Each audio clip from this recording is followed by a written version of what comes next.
መንግስቱ ተክለ ይባላል የዲላ ከተማ ብልጽግና ፓርቲ ጽህፈት ቤት ኃላፊና የመንግስት ዋና ተጠሪ ነኝ።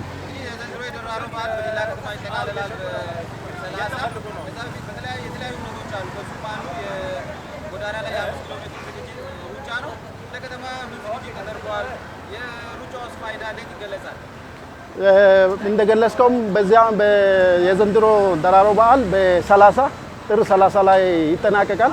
የማጠቃለያ ፕሮግራምም ዲላ ከተማ ላይ ነው የሚደረገውና ለዚህ በርካታ እንቅስቃሴዎች በርካታ ዝግጅቶች ተደርጓል። እንደሚታየው ከተማ ሞቅ ብሏል፣ ሞቅ ደመቅ ብሏል።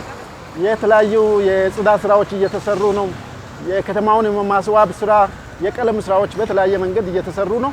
በጣም ልዩ ዝግጅት ተደርጎ ነው ያለውና በጣም ሰፋ ያሉ እንቅስቃሴዎች እየተደረጉ ናቸው።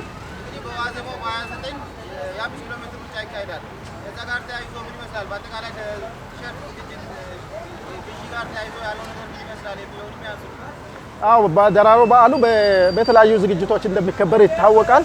ከዝግጅቶቹ ደግሞ አንዱ በሩጫ የሚደረግ ነው። ስለዚህ 29 ላይ ዋዜማ ላይ ማለት ነው የ5 ኪሎ ሜትር ሩጫ አለ። ለዚህ ደግሞ በዋናነት በተለያየ ዝግጅቶች እየተካሄዱ ናቸው። የቲሸርት ዝግጅት አንዱ ነው። በገልማ የተዘጋጀ ቲሸርት ለዚህ ለደራሮ በዓል የተዘጋጀ ስላለ ቲሸርቱን እየገዛን ስፖርት እየሰራን ደራሮን ደግሞ ለቱሪዝም ዓላማ ማዋል ያስፈልገናል ማለት ነው።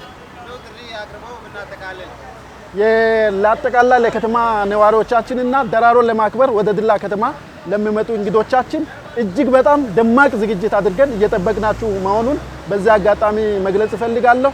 29 ላይ ለዋዜማ በመናደርገው ስፖርት ውድድር ላይ በ300 ብር ቲሸርት እየገዛችሁ ተሳትፎ እንድታደርጉ ጥሪን ለማስተላለፍ ፈልጋለሁ። በጣም አመሰግናለሁ።